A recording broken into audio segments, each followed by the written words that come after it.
बिस्मिल्लाहिर्रहमानिर्रहीम। अस्सलाम वालेकुम नाज़रीन, आप यूट्यूब चैनल देख रहे हैं। मैं इमरान खान हूँ। बिलाखिर आसिम मुनीर साहब का नोटिफिकेशन आ गया। काफ़ी लंबा काम हो गया था और बहुत सारी चमगोइयाँ हो रही थी।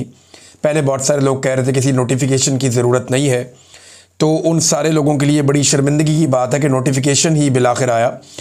और सदर पाकिस्तान की जानिब से दो नोटिफिकेशन जो है वो दो किस्म के सामने आए हैं।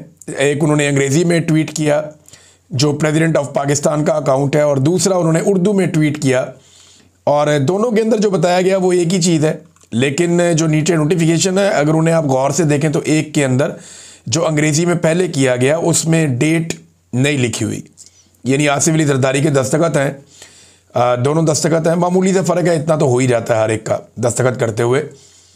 लेकिन जो तारीख़ है, तारीख़ का खाना खाली है, यानी 12/2025 लिखा हुआ है कि दिसंबर 2025। लेकिन जब आप इसका उर्दू वाली ट्वीट देखते हैं जिसमें बताया गया कि जरदारी साहब ने फील्ड मार्शल आसिम मुनीर की बैक वक्त, यानी एक ही वक्त में उन्हें आर्मी चीफ और CDF chief of the defence forces के लिए 5 साल के लिए बतौर आर्मी चीफ और चीफ ऑफ डिफेंस फोर्सेस तकर्री की मंजूरी दे दी है। और जो एयर चीफ है ज़हीर अहमद बाबर सिद्धू, इनकी मुद्दत मुलाजमत में 2 साल की तौसीक़ की गई है और ये तौसीक़ शुरू होगी 19 मार्च 2026 से, जब वो पिछली तौसीक़ से रिटायर होंगे। तो ये इनको बार बार तौसीक़ मिल रही है। नवाज शरीफ साहब का बड़ा अच्छा ताल्लुक़ है इनके साथ, ज़हीर अहमद बाबर सिद्धू साहब के साथ, और उसी ताल्लुक़ की बुनियाद के ऊपर इनको भी ऐसा लगता है कि तौसीक़ मिल गई है। तो आसिम मुनीर साहब अब आर्मी चीफ भी हैं, फील्ड मार्शल भी हैं, CDF भी हैं, ताहयात इस्तिस्ना भी है उनके पास, ताहयात मुराद भी है उनके पास। फील्ड मार्शल के ओहदे से अगर उन्हें हटाना है तो हटाने के लिए भी आपको सदर की इम्पीचमेंट जैसा एक मुश्किल रास्ता इख्तियार करना पड़ेगा।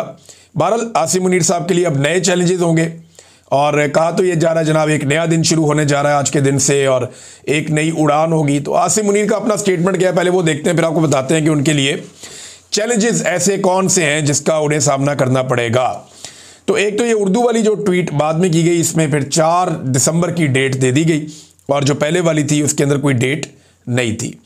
अब आ जाए आसिम मुनीर साहब ने क्या कहा फौरी तौर पे, जो उनका पहला स्टेटमेंट आया वो क्या है। चीज़ें बेहतरी की जानिब जा रही हैं, पाकिस्तान यहाँ से अब ऊंची उड़ान की तरफ जाएगा। ये आसिम मुनीर साहब का पहला स्टेटमेंट है। ऐवान सदर में ये जो किर्गिस्तान के सदर आए हुए हैं उनसे मुलाकात के मौके पर इन्होंने सहाफ़ियों से कोई गैर रस्मी मुलाकात की है और कहा जी सब ठीक है और सब आपके सामने है, चीज़ें बेहतरी की तरफ जा रही हैं और पाकिस्तान यहाँ से अब ऊंची उड़ान की तरफ जाएगा, ये फील्ड मार्शल ने कहा। अच्छा, अब ज़रा देख लेते हैं कि फील्ड मार्शल के लिए जो बड़े चैलेंजेस होंगे आसिम मुनीर साहब के लिए वो क्या होंगे। पहला बड़ा चैलेंज जो इनके लिए है वो है इमरान खान को तोड़ना, इमरान खान को कमज़ोर करना, उसे डरा हुआ दिखाना या इमरान खान साहब को शिकस्त देना। ये काम वो गुज़िश्ता 3 साल में नहीं कर पाए। इन गुज़िश्ता 3 सालों में दर्जनों लोग कत्ल हो गए सिक्योरिटी फोर्सेस के हाथों। 1 लाख से ज़ायद घरों के ऊपर जो है चादर और चार दीवारी का तकद्दुस पामाल किया गया।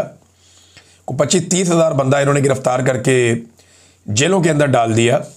इमरान खान साहब की बहनों को गिरफ्तार किया, भांजों को गिरफ्तार किया, फौजी अदालत में एक भांजे का केस चलाया, बीवी को गिरफ्तार किया, सारी की सारी पार्टी का बेड़ा गर्क कर दिया। लेकिन इसके बावजूद 3 साल से इमरान खान साहब को तोड़ना या कमज़ोर करना आसिम मुनीर साहब के बस से बाहर रहा। तो क्या अब वो इमरान खान को तोड़ पाएंगे, बड़ा सवाल ये है। दूसरा, मईशत। अब क्योंकि फील्ड मार्शल जिम्मेदारी लेते हैं मईशत की, नॉर्मली ये फौजी की रिस्पॉन्सिबिलिटी नहीं होती, वो अपना दिफा का काम करता है। लेकिन ये जो फील्ड मार्शल हैं ये हुकूमत की तरह प्रिटेंड करते हैं, ये ऐसा दिखाते हैं जैसे सारा निज़ाम ये कंट्रोल कर रहे हैं और इसमें बड़ा फ़ख्र महसूस करते हैं। तो अब मईशत जो है वो इनके लिए एक बहुत बड़ा चैलेंज है। SIFC जो है वो नाकामी की एक बड़ी दास्तान बन चुकी है, वहाँ से कोई कामयाबी कैसे निकले। इन्वेस्टमेंट पाकिस्तान में कोई नहीं आ रही, बेरोज़गारी का रिकॉर्ड टूट गया है, कम तरीन सरमायाकारी का रिकॉर्ड टूट गया है, महंगाई का रिकॉर्ड टूट गया है, कर्ज़ों का रिकॉर्ड टूट गया है। यानी इतने कर्ज़े इन्होंने ले लिए हैं कि तारीख़ में इतने कर्ज़े नहीं लिए थे। तो पाकिस्तान के अंदर मईशत का जो भट्टा बैठ गया है उसका इनके पास कोई हल है फ़िलहाल तो दिखाई नहीं दे रहा। फिर तीसरा जो बड़ा चैलेंज होगा वो होगा अवामी एतमाद की बहाली। यानी जिस इदारे से इनका ताल्लुक है फील्ड मार्शल आसिम मुनीर का, इनकी पॉलिसीज़ की वजह से अवाम और इदारे के अंदर दूरियां पैदा हुई हैं। ये एतमाद कैसे बहाल होगा, ये बहुत इंपॉर्टेंट है। तो अगर पॉलिसियां नहीं बदलती तो एतमाद तो बहाल नहीं होगा, और पॉलिसियां बदलने का ऐसा कोई इम्कान भी नहीं है कि आने वाले दिनों में पॉलिसियां बदल जाएंगी। पॉलिसियां तो वही रहेंगी, क्योंकि सोच भी वही रहेगी। और फैसल बाडा ने धमकियां भी लगाना शुरू कर दी कि कल से ये कर देंगे तो वो कर देंगे, जिसने बचना है वो अपने आप को बचा ले, जो समझदार है पता नहीं कौन सी तबाही फेरने लगे हैं पाकिस्तान में। जितनी तबाही फेर दी है अब इससे बढ़िया और कौन सी इन्होंने तबाही फेरनी है। तो अवामी एतमाद की बहाली एक बड़ा चैलेंज है आसिम मुनीर के लिए। चौथा चैलेंज, दहशतगर्दी का हल। अब जिस तरीके से ये दहशतगर्दी का मसला हल कर रहे हैं, इस तरीके से गुज़िश्ता कई दहाइयों से ये मसला हल नहीं हुआ। दहशतगर्दी के मसले का हल ऑपरेशन की बजाय डायलॉग के अंदर है। आप ऑपरेशन करते हैं, सूबाई हुकूमतों को और तमाम स्टेक होल्डर्स को एतमाद में लेते हैं, फिर आप एक ऑपरेशन करते हैं। अब ये इसके स्टेक होल्डर्स अफगानिस्तान में भी हैं, पाकिस्तान में भी हैं। बेशक हमारी बाढ़ लगी हुई है, लेकिन इसके बावजूद बड़ा इन्फ्लुएंस है। दहशतगर्दी को अगर कंट्रोल करना है तो कबाइलियों को एतमाद में लेना पड़ेगा, सूबाई हुकूमत को, पुलिस को मजबूत करना पड़ेगा, क्योंकि पुलिस बेहतर अंदाज में जो सिविलियन हैं उनके साथ डील करती है। फ़ौज का वो एक्सपीरियंस नहीं होता। लिहाजा दहशतगर्दी की लड़ाई को अगर तो फार्मूला सिर्फ बंदे मारने का रखना है तो फिर ये नहीं जीत पाएंगे और दहशतगर्दी पे कंट्रोल नहीं कर पाएंगे। ये एक बड़ा चैलेंज है। इमरान खान साहब ने इसका पूरा एक रोड मैप दिया हुआ है जिस पे अभी तक अमल दरामद नहीं हुआ। तो ये बड़ा चैलेंज है दहशतगर्दी का, आसिम मुनीर साहब का चौथा बड़ा। और पांचवा, सियासी इस्तेहकाम। ये पहले दिन से आसिम मुनीर साहब की ख्वाहिश है कि सियासी इस्तेहकाम आ जाए। बाजवा साहब ने जब रिजीम चेंज ऑपरेशन किया तो उसके बाद से पाकिस्तान में सियासी इस्तेहकाम नापैद हो गया, और उसकी एक बड़ी वजह इमरान खान साहब की जानिब से चलने वाली एक तहरीक, एक मुज़ामत और अवाम का बड़े पैमाने पर उस तहरीक और मुज़ामत के साथ जुड़ जाना है। सोशल मीडिया, ओवरसीज़ पाकिस्तानी या पाकिस्तान के अंदर जो साइलेंट सपोर्टर है इमरान खान के बहुत बड़े पैमाने पर, ये इसकी एक बड़ी वजह है। सियासी इस्तेहकाम पाकिस्तान में आ नहीं पा रहा, और जब तक सियासी इस्तेहकाम नहीं होगा माशी इस्तेहकाम भी नहीं आएगा। और बहुत सारे जो आलमी सतह पर रिपोर्टें आई उनमें यह कहा गया बार बार कि आपको सियासी इस्तेहकाम पाकिस्तान में चाहिए, लेकिन नहीं हो पा रहा ना। तो ये एक बहुत बड़ी ख्वाहिश है जो पूरी नहीं हो पाई अभी तक। सियासी इस्तेहकाम आसिम मुनीर साहब कैसे लाएंगे? सियासी इंतकाम के साथ कभी भी सियासी इस्तेहकाम नहीं आता। उससे आप कुछ अरसे के लिए कुछ लोगों को दबा सकते हैं, लेकिन जैसे ही लोगों को मौका मिलता है वो फिर सामने आ जाते हैं। और इसी सियासी अदम इस्तेहकाम की वजह से कोई पाकिस्तान में सरमायाकारी नहीं करता, कोई पाकिस्तान में आना नहीं चाहता। इदारों के ऊपर एतबार ख़त्म हो गया, अदलिया बिल्कुल सरनगू हो गई है, पार्लियामेंट अपनी वक़्त खो चुकी है, मीडिया जो है वो बिल्कुल कैद हो चुका है, आज़ादी इजहार राय पाकिस्तान में है ही नहीं, इंसानी हकूक़ की बदतरीन पामाली हैं। तो ये सारी चीज़ें आप इकट्ठी करें तो सियासी इस्तेहकाम नहीं दिखाई दे रहा। ये एक बहुत बड़ा चैलेंज है। छठा एक चैलेंज आसिम मुनीर साहब के लिए ये है कि आलमी सतह पर इंसानी और ख़वातीन के जो हकूक़ पामाल किए जा रहे हैं, इंसानी हकूक़ की पामालियाँ हो रही हैं, ख़वातीन के हकूक़ की पामालियाँ हो रही हैं, और ये लगातार मारंग बलूच देखें अभी भी वो जेल में है दीगर ख़वातीन के साथ। हालांकि कराची में अदालत ने उनके ऊपर जो दहशतगर्दी का एक इल्ज़ाम उन पर लगाया गया था कि ये दहशतगर्द है, उसमें उन्हें बाइज़्ज़त बरी किया। अभी बड़े बड़े लोग इल्ज़ाम लगाते रहे लेकिन बाइज़्ज़त बरी हुई वो। इसके अलावा अगर आप ये देखें, यास्मीन राशिद साहिबा, इमरान खान की जो अहलियाँ हैं वो भी इस वक्त जेल के अंदर हैं। सनम जावेद हैं, फलक जावेद हैं, दोनों बहनें, इनको भी अंदर रखा हुआ है। बहुत सारी दीगर और ख़वातीन हैं, इनको विक्टिमाइज़ किया जा रहा है। मखसूस नशस्तें ख़वातीन से एक बहुत बड़ा हक छीन लिया गया। तो आलमी सतह पर जो इंसानी हकूक़ की पामालियाँ हो रही हैं पाकिस्तान में, ये एक बड़ा सवाल पैदा हो जाता है कि इससे कैसे आसिम मुनीर साहब निपटेंगे। सातवां इशू ये है कि गंदे अंडों की ब्रांडिंग कैसे करेंगे। यानी जो गंदे अंडे उन्होंने इकट्ठे किए सारे और उनको लाकर इक़्तिदार में बिठा दिया। अब इनमें अक्सरियत गंदे अंडों की है। इन लोगों ने बहुत करप्शन की है अपने अपने दौर में, और आज तक ये जवाब भी नहीं दे पाए। कवानीन को बदल के टेक्निकल बुनियादों पे इन्होंने अपने मामलात NRO कर करके ख़त्म किए। अब इन गंदे अंडों की ब्रांडिंग कैसे करनी है, क्योंकि आठवां इशू इसके साथ जुड़ा हुआ है कि अब इनके पास 5 साल और हैं, 5 साढ़े 5 साल कहा जाता है। कोई लोग कहते हैं कि 2031 तक जाएंगे, मार्च 2031 तक भी लोग कहते हैं। बहरहाल जहाँ तक भी जाना है ये तो अल्लाह ताला जानता है कौन कहाँ तक जाएगा और कब किसका वक्त ख़त्म हो जाएगा। मेरा रब ज़्यादा बेहतर जानता है। इंसान तो प्लानिंग 100 साल की करता है, तो पल की खबर नहीं, सामान 100 बरस का और पल की खबर नहीं, ये मिसरा याद रखिएगा। अच्छा, आठवां प्रॉब्लम ये आएगा अगर तो ये लंबा लिंगर ऑन कर गए कि इलेक्शन में अपने लोगों को दोबारा कैसे जितवाएं। पूरी दुनिया में जो थू थू हुई है 2024 के इलेक्शन पे, क्या दोबारा पाकिस्तान एक ऐसे इलेक्शन का मुतहम्मिल हो सकता है? ये वो बड़े सवालात हैं जो आसिम मुनीर साहब के सामने खड़े होंगे पहले दिन से। और क्योंकि वो सिर्फ एक आर्मी चीफ नहीं अपने आप को कहते, वो अपने आप को पाकिस्तान का मसीहा बनाकर पेश करते हैं कि मईशत भी मैं ठीक करूंगा, खारजा पॉलिसी भी मैं ठीक करूंगा, पाकिस्तान के समाजी और माशरती मसाइल भी मैं ठीक करूंगा, पाकिस्तान कैसे चलेगा ये भी मैं तय करूंगा, पाकिस्तान की खुशहाली भी मैं लेकर आऊंगा। लेकिन उनका ये काम नहीं है करने का, उनका काम सिर्फ दिफा का है, जो काम पाकिस्तान की फौज अच्छा कर लेती है। तो दिफा का काम ही खाली करते तो बेहतर था। नंबर 2, एक और बड़ी खबर है नादरीन, और ये खबर है आसिम मुनीर साहब के हवाले से एक और चैलेंज खड़ा हो गया। अमेरिका में 44 रिप्रेजेंटेटिव हैं और ये जनाब कांग्रेसमैन हैं, ये सारे के सारे 44। इन्होंने जो कांग्रेस मेंबर्स हैं, इन्होंने एक लेटर लिखा है सेक्रेटरी रूबियो को, मार्को रूबियो को एक लेटर लिखा है इन्होंने। और इस लेटर के अंदर बहुत सारी चीज़ें हैं, मैं आपके साथ शेयर कर देता हूँ। नंबर 1 तो इन्होंने लिखा जी, ये एक ट्रांस नेशनल रिप्रेशन हो रही है, यानी जो लोग अमेरिका में रहते हैं या ओवरसीज अमेरिकन हैं उनके ऊपर दबाव डाला जा रहा है पाकिस्तान की जानिब से या पाकिस्तानी एहलकारों की जानिब से। लगातार हरासा किया जा रहा है, या इन लोगों को हरासा किया जाता है या इनकी फैमिली जो पाकिस्तान में मौजूद हैं उनको पकड़ा जाता है और उनके ज़रिए से जो ओवरसीज पाकिस्तानी है उनके ऊपर दबाव डाला जाता है अमेरिका में। तो इसे कहते हैं जी ट्रांसनेशनल रिप्रेशन। अब इस मामले पे इस लेटर ने सबसे पहले आवाज़ उठाई। इसके बाद जी इसमें मिसाल दी अहमद नूरानी की, सलमान सूफ़ी वगैरह की। अहमद नूरानी की आपको याद होगा ना कि 2 भाई उठा लिए थे और जबरी तौर पे लापता कर दिए थे, उनको टॉर्चर किया गया। जिस हालत में वो वापस आए वो भी हम सब जानते हैं, और अब उन्हें पाकिस्तान से बाहर आने की इजाज़त भी नहीं है। फिर इसी लेटर में जो इलेक्शन के अंदर धांधली हुई पाकिस्तान में, जो इंसानी हकूक़ की पामालियाँ लगातार पाकिस्तान में हो रही, ख़ास तौर पे बलूचिस्तान का जिक्र किया गया, और इमरान खान साहब की जो नाजायज़ कैद है इसका भी इस लेटर के अंदर बाकायदा आवाज़ उठाई गई।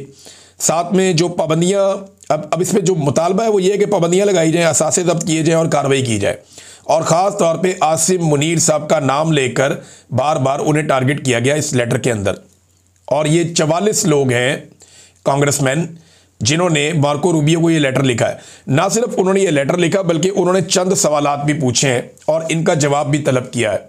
17 तारीख तक वो कहते हैं कि 17 दिसंबर तक आप हमें इसके बारे में बता दें ताकि हमें इसके बारे में इंफॉर्मेशन मिल जाए। ये जो आखिरी सफ़ा है, क्योंकि ये 4 सफ़ात हैं और इसमें बल्कि ज़्यादा सफ़ात है, इसमें जो पहला सफ़ा है वहाँ से लेटर शुरू हो जाता है, दूसरा और तीसरे के ऊपर ये सवालात हैं, और इसके बाद मज़ीद 4 सफ़े हैं जिनके ऊपर दस्तखत हैं 44 कांग्रेसमैन के। अच्छा, अब जो सवालात इन्होंने पूछे हैं वो ये कि आसिम मुनीर का जो गैर जमहूरी किरदार और आमिराना हुक्मरानी है, क्या अमेरिका आसिम मुनीर और दीगर मिलिट्री ऑफिशियल पर बैन लगाया अमेरिका ने? इसके बाद एक और चीज़ उसमें उठाई, उन्होंने कहा जी कि इनके ऊपर बैन लगाना, पाबंदियाँ लगाना या जो मैग्निट्स्की सैंक्शंस हैं उसका भी इसमें तस्करा किया गया कि वो इन पे लगाई जाएं। नंबर 2 ये उन्होंने पूछा कि ऐसी कौन सी चीज़ें हैं, यानी इसके अलावा, यानी जो कुछ पाकिस्तान में हो रहा है इसके अलावा और क्या ऐसा है कि जिसकी सूरत में पाकिस्तानी जो मिलिट्री हुकूमत है इसके ऊपर पाबंदियाँ लगाई जाएं। यानी उन्होंने कहा जी कि ये इतना सारा कुछ पाकिस्तान में हो गया, सारा कुछ उन्होंने लिखा 3 सफ़ात में। फिर उन्होंने पूछा कि जनाब आप बताएं ये सारा कुछ हो गया है और क्या ऐसा हो कि आप पाकिस्तान की मिलिट्री हुकूमत के ऊपर आपको पाबंदी लगाएं या उनके ऊपर कोई सैंक्शंस लगाएं। फिर उन्होंने एक और सवाल पूछा कि अमरीकी हुकूमत इस बारे में क्या कर रही है कि अमरीकी शहरी जो पाकिस्तानी भी है ना, ओवरसीज पाकिस्तानी है, तो वो अमरीकी शहरी हैं वहाँ पे, क्योंकि जो अमरीकी शहरियों पे जो दबाव डाला जा रहा है उनके ख़ानदानों को पाकिस्तान में महफूज करने के लिए अमरीकी हुकूमत किस किस्म के इकदाम कर रही है, ये भी सवाल उठाया गया। फिर ये भी पूछा गया कि डोनाल्ड ट्रंप की शहबाज शरीफ से मुलाकात हुई, उससे पहले आसिम मुनीर से मुलाकात हुई, इन मुलाकातों में क्या ये मामलात उठाए गए जिनका हमने तस्करा किया लेटर में, और अगर उठाए गए तो इनका फॉलोअप क्या है, किस किस्म की पाबंदियाँ लगवाई गई या लगाई गई, ये भी सवाल उन्होंने पूछा।